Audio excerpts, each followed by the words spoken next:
Entre los años 1980 y el 2000, el Perú vivió el más intenso y cruento conflicto armado de su historia republicana. Si eso no es guerra, ¿ya qué? Pues debimos haber reconocido que era nuestra guerra por la democracia, nuestra guerra por los derechos humanos. En esa época no había reglas. Cuando le dijimos, pero ¿y el derecho internacional humanitario? Nada, no hay nada. No hay regla. La regla la ponen los terroristas. Si los terroristas nos matan por la espalda a nosotros los matamos también a ellos. Fue el general Carlos Mauricio. Pensar que el mismo gobierno, quien es el encargado de velar por la seguridad e integridad de los seres humanos, fue el asesino, pero en una forma tan cruel, tan cobarde que no tiene nombre.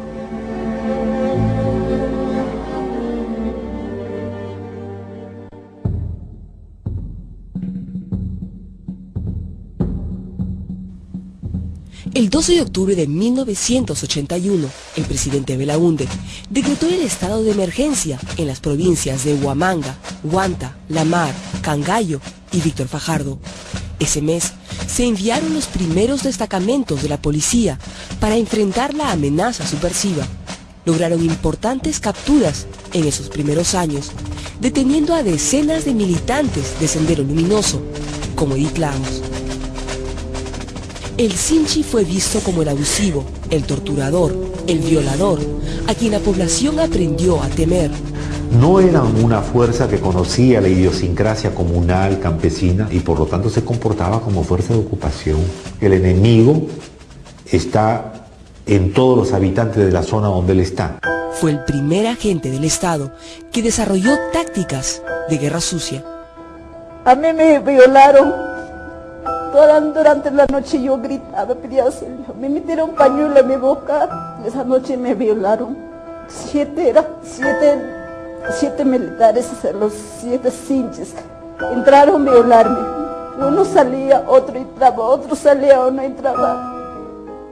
Georgina, al igual que cientos de mujeres que fueron abusadas sexualmente por miembros de las fuerzas del orden, quedó embarazada. Nunca conoció la identidad del padre. El día que se presentó ante la audiencia, su hija de 20 años la acompañó.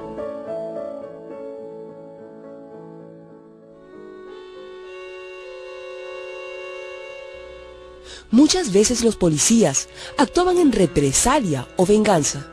Desde un principio fueron los más golpeados por Sendero Luminoso, por el hecho de representar a la autoridad o para robarles sus armas.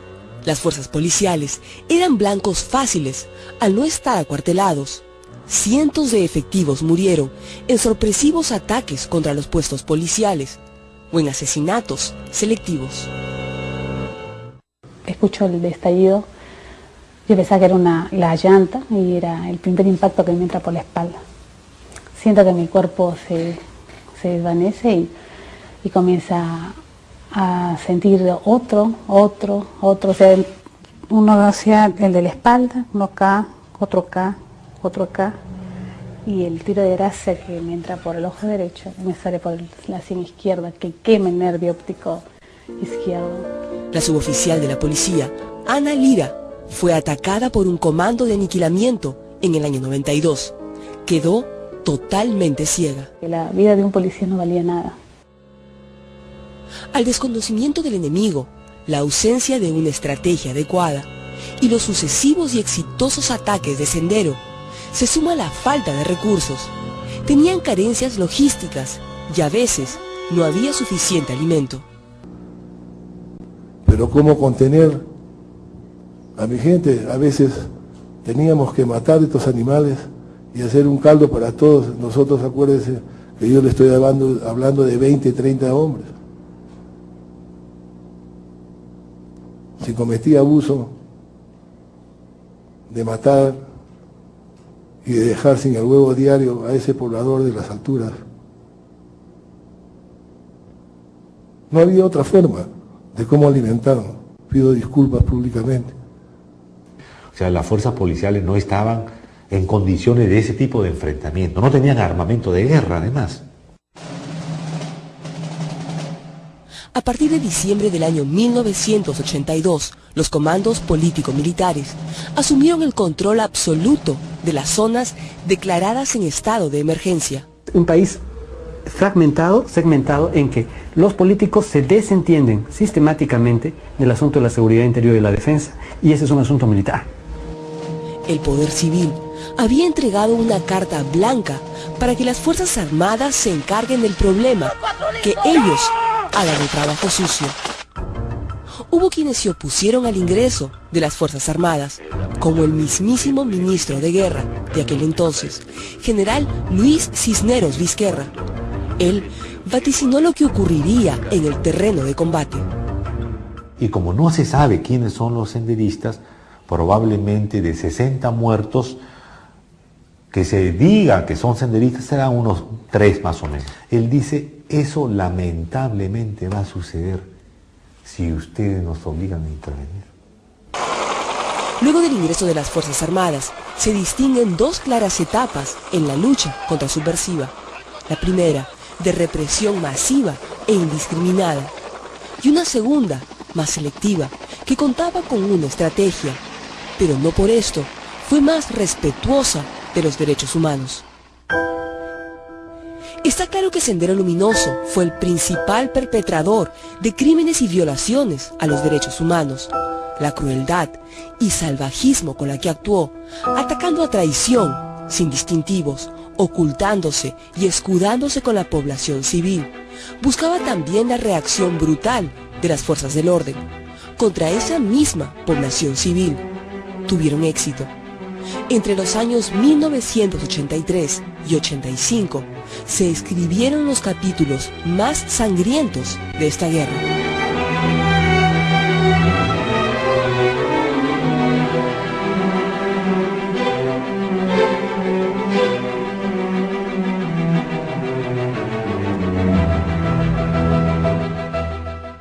Fue un engaño en realidad, porque cuando llegaron los militares, ellos estaban bastante tiempo sometidos a Sendero. Con engaño le dijeron, vamos a construir ahora una piscigranja aquí.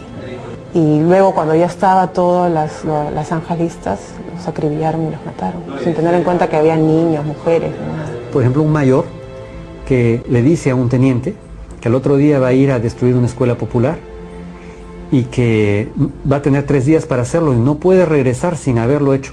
Tiene que hacer lo que tiene que hacer. No hay una indicación clara, usted va y mata a 25 mujeres y 15 niños en una casa en la comarca con gasolina, con granadas. No, no le dicen así. Las Fuerzas Armadas se habían preparado para conflictos externos, no para un enfrentamiento entre peruanos. Y en esa guerra inicialmente, equivocaron el objetivo militar. Actuaban defendiendo el territorio, en vez de proteger la vida de peruanos inocentes. Veían en toda la población civil a enemigos latentes. También subestimaron a los subversivos.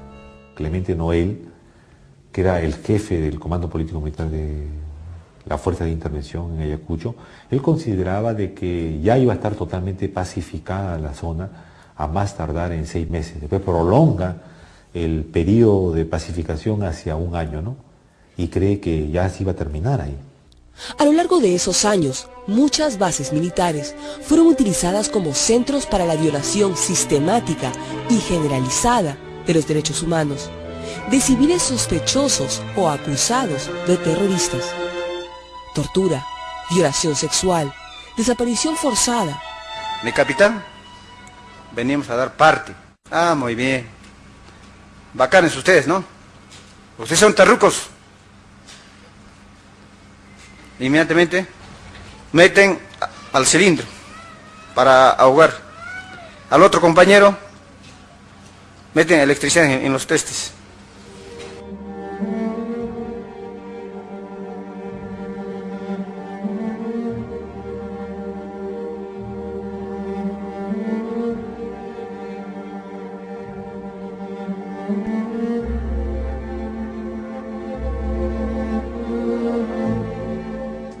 Una vez un general me dijo, a nosotros nos han matado 2.500, nosotros hemos ganado la guerra, ¿a cuántos cree que hemos matado? No encontrar su cuerpo de él, aunque sea un pedazo, su hueso, enterrando, para nosotros sería distinto. Sabríamos que donde lo hemos enterrado, iríamos todos los 1 de noviembre, aunque sea a llevar flores o semanalmente a visitar.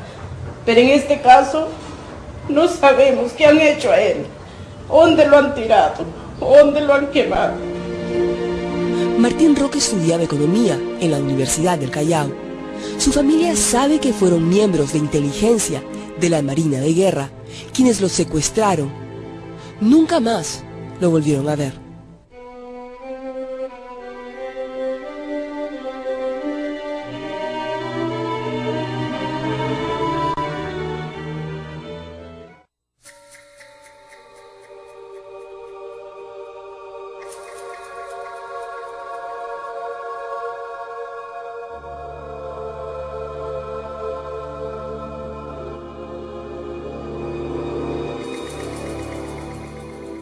Y agarrarlo, llevarlo a la base contrasubversiva, interrogarlo, torturarlo y matarlo y desaparecerlo, eso no puede ser un exceso. Ese era un patrón. En los años siguientes, y en medio de un conjunto de tensiones con el poder civil, las Fuerzas Armadas dieron inicio a una estrategia contrasubversiva que se inició en 1989. El éxito comenzaría a sonreírles, pero ¿a qué precio? La única forma de desestructurar al Sendero, de vencerlo, mejor dicho, es desestructurándolo, o sea, desactivando a sus organizaciones político-administrativas locales, desarticulando la red de apoyo. A partir de 89 entramos en una guerra de operaciones especiales. Por la década del 90, la guerra había alcanzado y golpeado a la capital, Lima. Para la mayoría de ciudadanos, parecía que luego de 10 años de conflicto, esta guerra recién comenzaba. La elección del desconocido Alberto Fujimori y su posterior cogobierno con las Fuerzas Armadas, de la mano de Vladimiro Montesinos, dieron inicio a otra etapa de la Guerra Sucia. Ahí es donde las operaciones especiales de inteligencia se criminalizan. El Servicio de Inteligencia Nacional, con el respaldo del Comando Conjunto, formó sus propios destacamentos para misiones especiales, como amenazas, chantajes, sobornos y actos terroristas contra oficiales disidentes u opositores políticos. Este proceso estuvo caracterizado por la actividad del Grupo Colina, responsable de casos como la matanza de Barrios Altos y la Cantuta. Una vez incursionados ya en este tipo de guerra sucia, se empleaban grupos operativos para dar protección al narcotráfico en el Frente Guayá. Había transcurrido más de una década y finalmente se alcanzaron algunos éxitos, pero a un costo demasiado alto. Se habían sacrificado y destruido miles de vidas de inocentes. Se habían ignorado los tratados y convenios de derecho humanitario y las autoridades habían fracturado el sistema democrático. El cambio de estrategia, la creación de los comités de autodefensa, las rondas campesinas y, ante todo, los avances en el campo de la inteligencia de la Policía Nacional, que a través de la DINCOTE y el GEIN permitieron la captura de Abimael Guzmán, dejando acéfala a la organización terrorista más sangrienta que existió alguna vez en el Perú.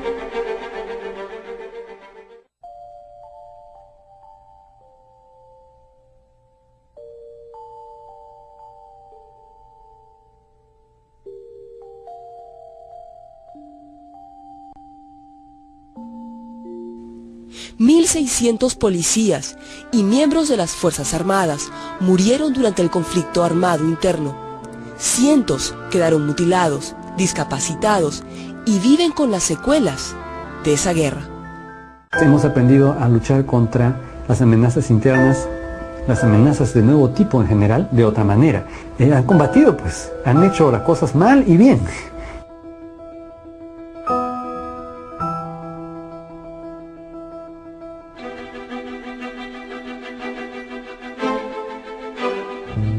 Periodo de tragedia nacional, no solamente por las cosas que hicieron los terroristas y las cosas que hicieron las fuerzas del orden, sino la cosa que hizo la sociedad civil. Por eso es una época de vergüenza nacional. Tenemos que avergonzarnos cómo nos hemos comportado.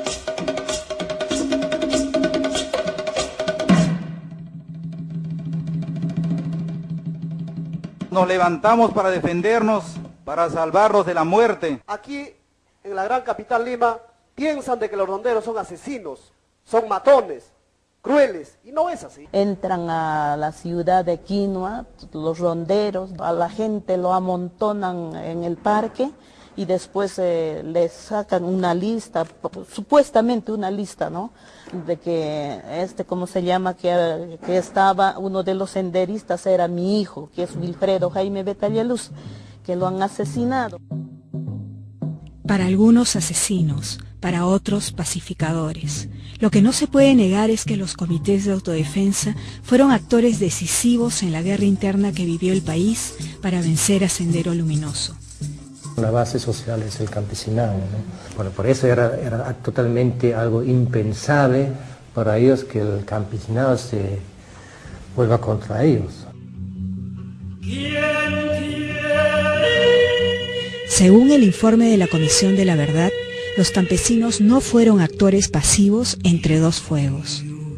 Los comités de autodefensa tienen un origen, primero, de desborde democrático contra los comités populares senderistas. Con mucho temor al comienzo, ¿no? Porque Sendero era ya una fuerza abusiva, y ya sabían que, o sea, si los descubren, lo van a matar.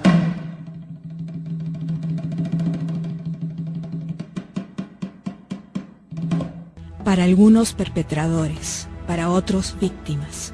Lo cierto es que los campesinos ejercieron su derecho a defenderse desde los inicios de la guerra. Esta tarea no era de nosotros, esta tarea era del Estado. Es en este momento que se inician las primeras respuestas violentas al proyecto autoritario senderista. Cuando en enero de 1983 los periodistas son muertos en Uchurajay, es porque ya existía una guerra contra Sendero. A partir de eso, en Ayacucho y en Huanta empiezan a constituirse movimientos contra Sendero Luminoso que son de alguna manera apoyados con ciertos recelos, pero por el ejército en Ayacucho y por la infantería de Marina en Huanta. Les han dado armas, estaban en entrenamiento en la mayoría de los casos en los cuarteles, los citaban y empezaron a salir ya en patrullas mixtas, o sea, ronderos y militares.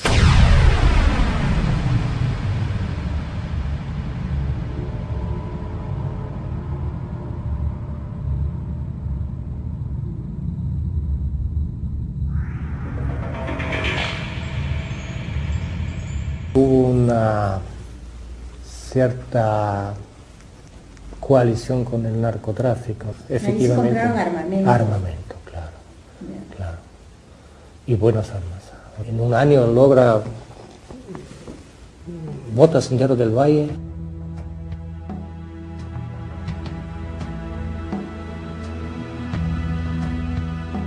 Después organizamos a las comunidades vecinos en forma voluntariamente, en algunas veces en forma a la fuerza. Para unos héroes, para otros villanos, para todos piezas clave para vencer a Sendero Luminoso. Esto fue lo que escribió un militante anónimo en su cuaderno.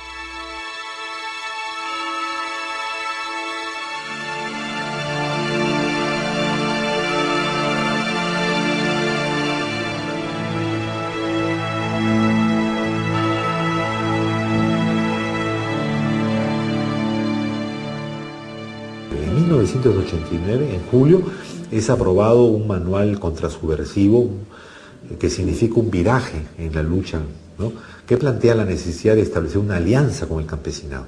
Y entonces se empiezan a dar ya escopetas. Y el ejército por lo bajo le empieza a dar los Mauser de 1909, que son muy importantes, no es que son en las zonas altinas, un Mauser llega pues hasta 1500 metros. Es en este momento que Sendero Luminoso comete un nuevo error. Con esta tesis tonta del equilibrio estratégico, Abimel Guzmán obliga a que hayan arrasamientos de comunidades. Y de parte del ejército, por el contrario, habían aprobado una estrategia de represión selectiva. Entonces la respuesta es inmediata.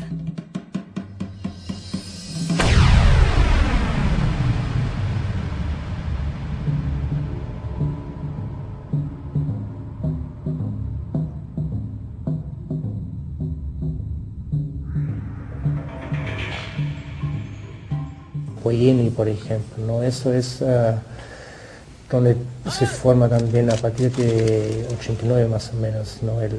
También llaman ejército Asháninka, ¿no? Y con la tarea también de recuperar sus familiares que habían secuestrado por Sendero, ¿no? Que ha sido una guerra sumamente fragmentada. El ejército Asháninka en parte se ha vuelto contra los colonos. Es una guerra entre campesinos, pero también los senderistas, a los primeros que entran a matar son a los ronderos. Los ronderos dicen que ellos han sufrido más o menos 4.000 muertos. 4.000 muertos. Mucho más que todos los militares, que todos los policías juntos, según ellos. Nosotros fuimos los famosos del Tulumayo que entregamos las cabezas al comando conjunto de la ciudad de Huancayo.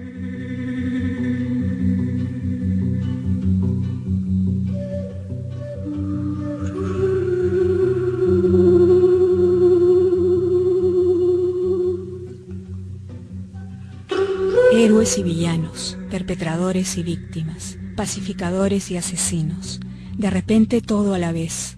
Lo cierto es que las rondas tuvieron un comportamiento dual, un lado oscuro insoslayable. Hemos estado en un escenario de guerra, queremos que consideren eso. Alguien dijo ya, teníamos que madrugar antes que nos madruguen. Muchas veces las rondas sirven también ya no solo para defenderse de Sendero Luminoso, sino también para ajustes de cuentas. Y hay entonces rondas que se vuelven además, por decirlo, agresivas y con frecuencia con apoyo tácito de las Fuerzas Armadas, hacen pues barridas, si se quiere, de otras comunidades con las que tenían pleitos o que no quieren plegarse a las rondas, no quieren formar comités de autodefensa. Aparecen personajes oscuros como Guayhuaco o Susano Mendoza. Susano Mendoza, claro, como toda persona dolida y todo, yo le dije todavía, sinvergüenza, asesino, desgraciado, tienes cara todavía de hablarme, le dije. Yo, como presidente de los comités de autodefensa de Cuchuancavelica, digo, ¿no? Señores, si tuvimos errores en esto, bueno, pues tenemos que afrontarlo. Licencia para matar parece el título de una de esas películas de acción, pero era la cruenta realidad entonces.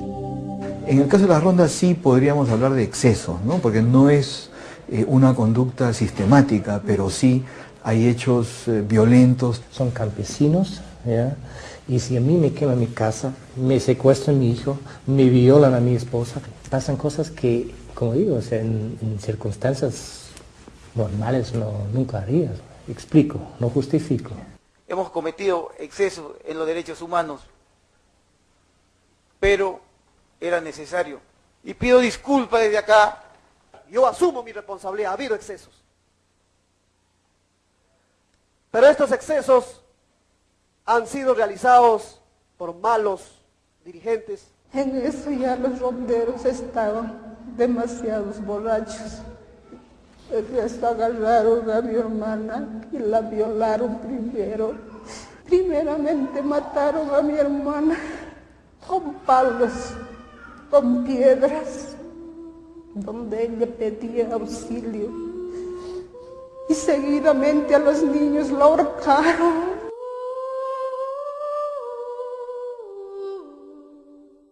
Por un lado, la CBR reconoce y pide al gobierno que reconozca a los comités de autodefensa en su papel importante en la pacificación. También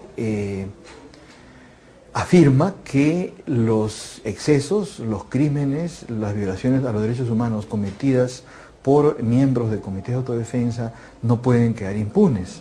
Que se dé cumplimiento a las indemnizaciones a las víctimas de los comités de autodefensa. El decreto legislativo 741, promulgado en el gobierno de Fujimori, los reconoce como comités de autodefensa y se les entregan 16.000 escopetas Winchester. Actualmente existen alrededor de 8.000 comités de autodefensa. ¿Cuál debe ser su papel después de la guerra? Comités de autodefensa para la seguridad ciudadana. Es la denominación que se debe establecer. Que es positivo, Claro. que se mantengan armados. Sí, pero siempre y cuando se constituya la unidad de policía rural, ¿por qué no puede tener escopetas de uso civil bajo control de la policía y que pueden ser dados a la ronda campesina o ex comité de autodefensa para hacer patrullaje y buscar, como se llama, a vigeo? Y el balance final. Lo consideramos positivo por varias razones, ¿no? En primer lugar, no sucede como por ejemplo en Colombia, y como era el temor en esos años, una mercenarización de los comités de autodefensa. Habiendo dado 16.000 escopetas al campesinado, no ha habido pues una proliferación del uso ilegal de esas escopetas. No se han generado los grupos paramilitares como en Colombia.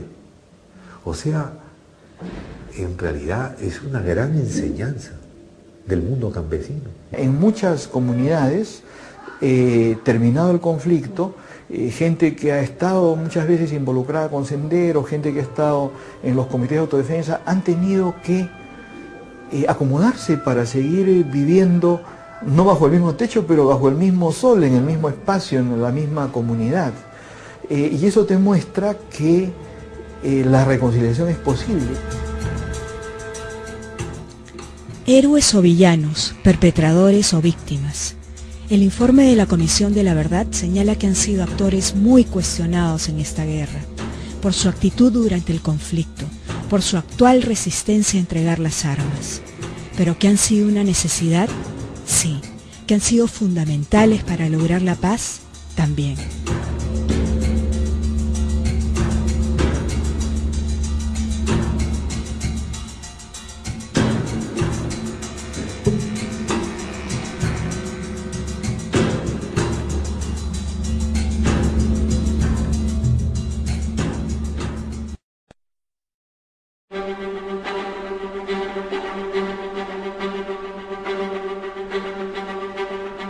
La violencia que padecimos los peruanos entre los años 1980 y 2000, originada por los grupos subversivos, nos ha enfrentado ante el sinnúmero de carencias y fallas en las estrategias y políticas sobre defensa y control de orden interno. Muchos errores se cometieron. Hoy nos preguntamos, ¿habrán aprendido el poder civil y las fuerzas políticas? ¿Y qué hay de la